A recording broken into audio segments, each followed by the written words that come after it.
Today I'm visiting a very special place on Vancouver Island that reminds me of a garden from a fairy tale or a period piece.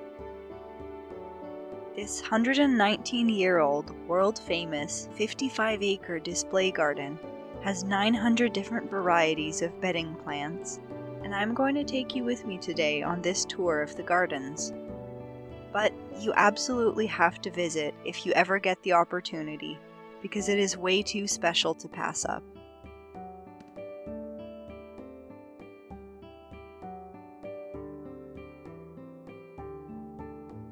It is the perfect place to spend a few hours, or even an entire day, no matter the season. I have been fortunate enough to visit during all 4 seasons, and the gardens transform but keep their magic even in the winter, when they are decorated with thousands of lights. So no matter what time of year you are here, the gardens are always colorful and always magical.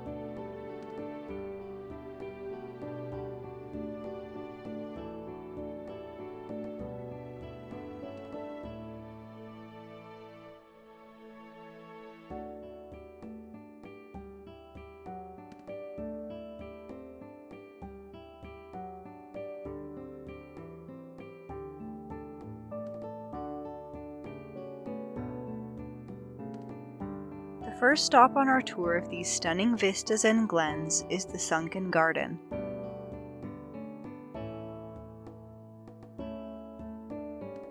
There are signs throughout the Sunken Garden outlining its history and displaying old photos going back to when there was a limestone quarry in this very spot. Rome wasn't built in a day, and neither were these gardens. It's easy to gloss over the numbers when we consider the history of a place like this, but it says on their official website that the gardens were developed and expanded between 1904 and 1929.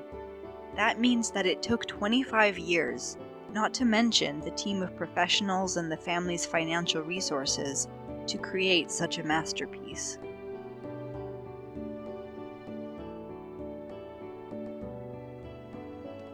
Taking that into consideration increases my appreciation for all the time, energy, and work that went into creating these gardens, not to mention what it takes to maintain them since then. It's a reminder to be patient with ourselves and with our progress.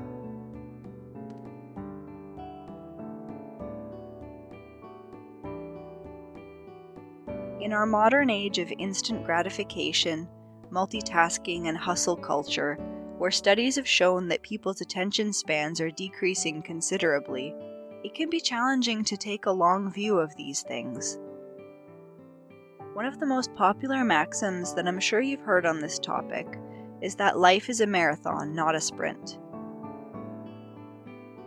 There's also the saying that people overestimate what they can do in 1 year, but underestimate what they can do in 10, or, in the case of the gardens, 25.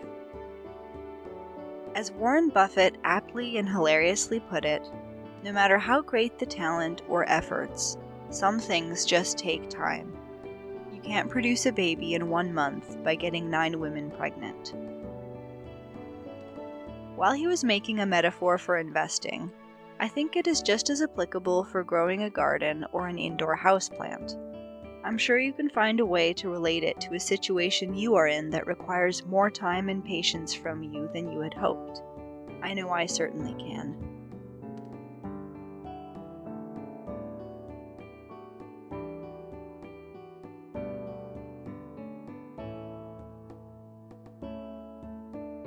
I want to share with you a collection of some of my favorite quotes about gardens and flowers from a surprisingly wide variety of historical figures, from actors and painters to American presidents and Austrian neurologists.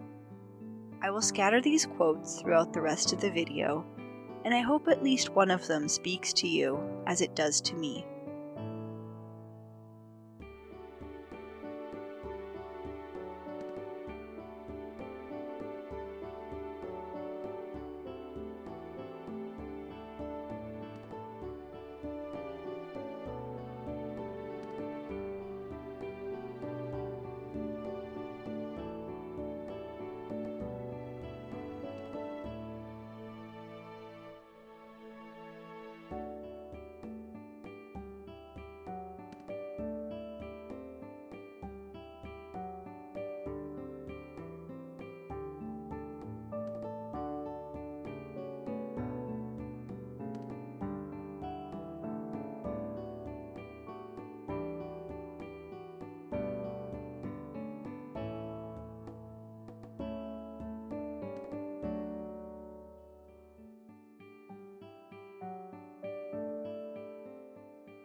It really is about the little things in life. In the spring and summer, these gardens have hundreds of thousands of individual flowers and blossoms. Each tiny bloom contributes in its own small way, as do all the individual leaves that form the vibrant foliage and the blades of grass that make up the lush lawn. We also can contribute and make a difference in much the same way.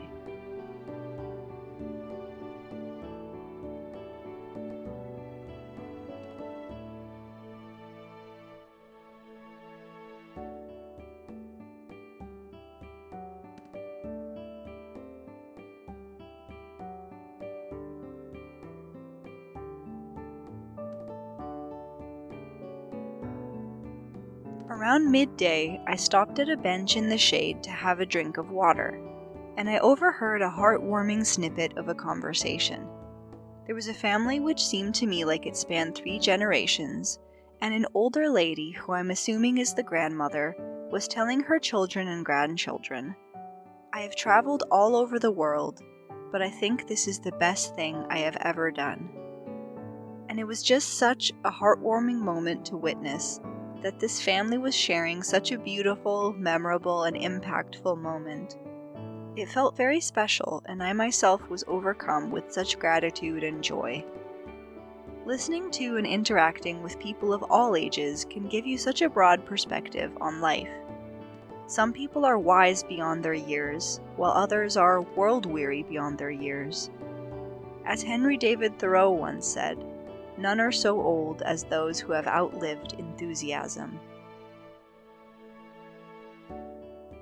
Maybe sometimes I read into things a bit too much or give too much meaning where there is none, but as a young adult who has had the privilege of visiting these gardens several times already, I was aware of how unique and special of an experience it is from my own perspective. But to hear someone who is likely around 3 times my age telling her grandchildren that coming here is the best thing she has ever done just made me stop and contemplate, and it just gave me a whole new layer of deeper meaning that I don't think I would have otherwise gotten. And it came down to being in the right place at the right time. There are so many snippets of conversations that we overhear and go immediately in one ear and out the other, but this one is different for me. I know it's going to stay with me for a long time to come.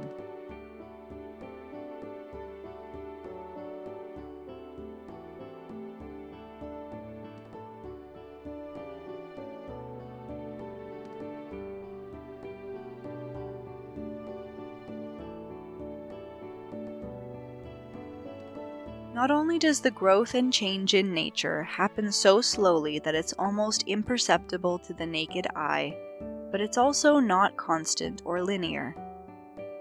During the cold, dark winter months, plants become dormant and their internal processes slow down, and as a result they stop growing. Some winters are longer and harsher than others. Maybe you are going through a winter season in your life right now, where you are conserving your energy and not focusing on growing and thriving, and that's okay. Let these flowers be a beacon of hope that you too can get through the winter. One day spring will come and you will burst into bloom again.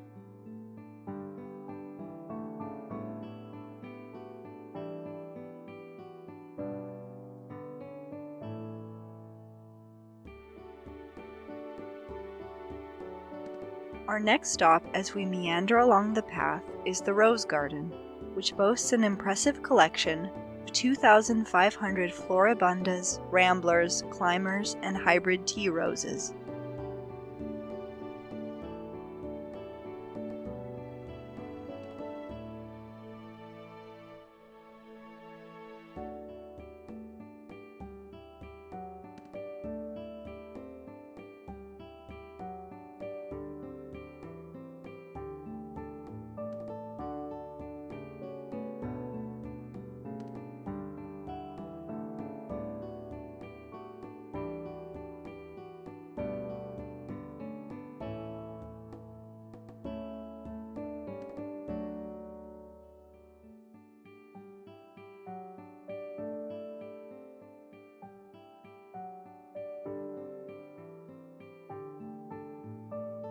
We have come to the cool shade of the Japanese garden.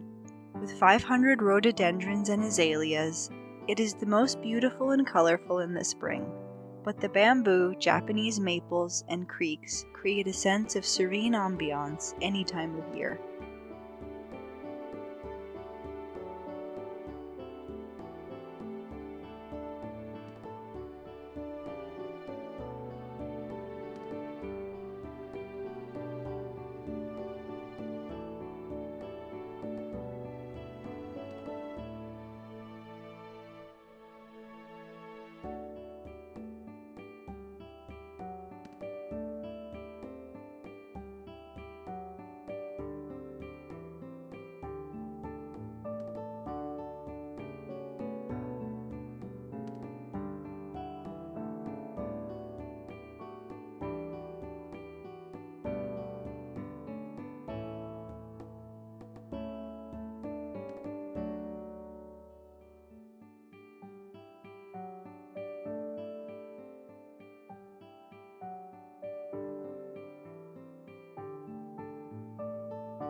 And finally, we arrive at the Italian Garden.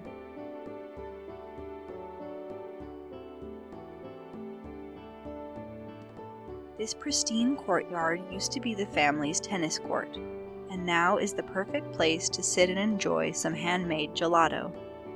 But I had to get mine to go, as I was meeting a friend to go to Goldstream Provincial Park.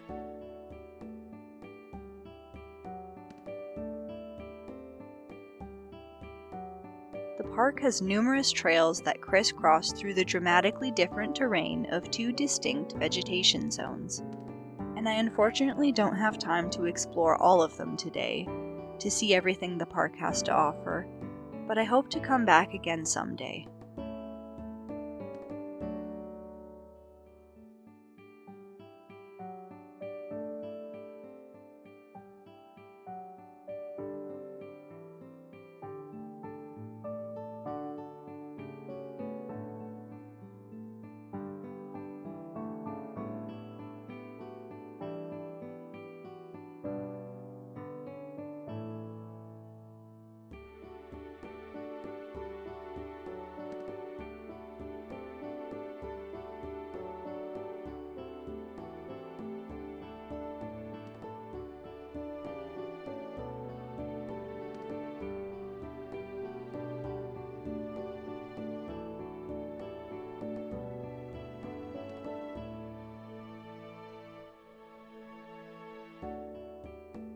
The park is home to 600-year-old Douglas fir trees and western red cedar, western yew and hemlock, red alder, big leaf maple, and black cottonwood. On the drier ridges, there's dogwood, lodgepole pine, and arbutus. The arbutus tree is actually Canada's only broad-leafed evergreen and is found only on Vancouver Island and the southwest coast of BC.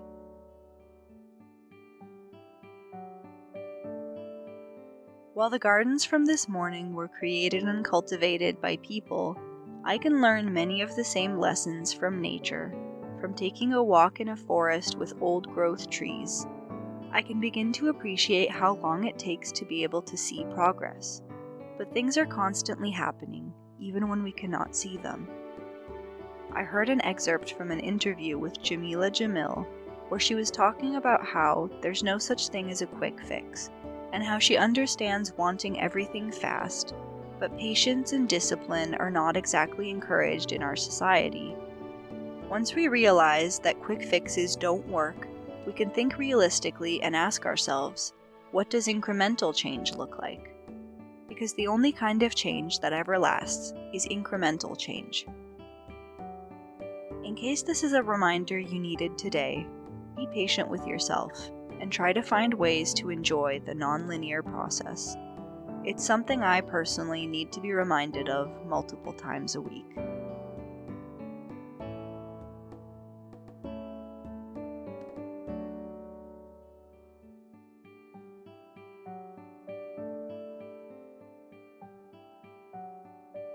Life really is a big adventure. Thank you for joining me on mine, and I'll see you next week.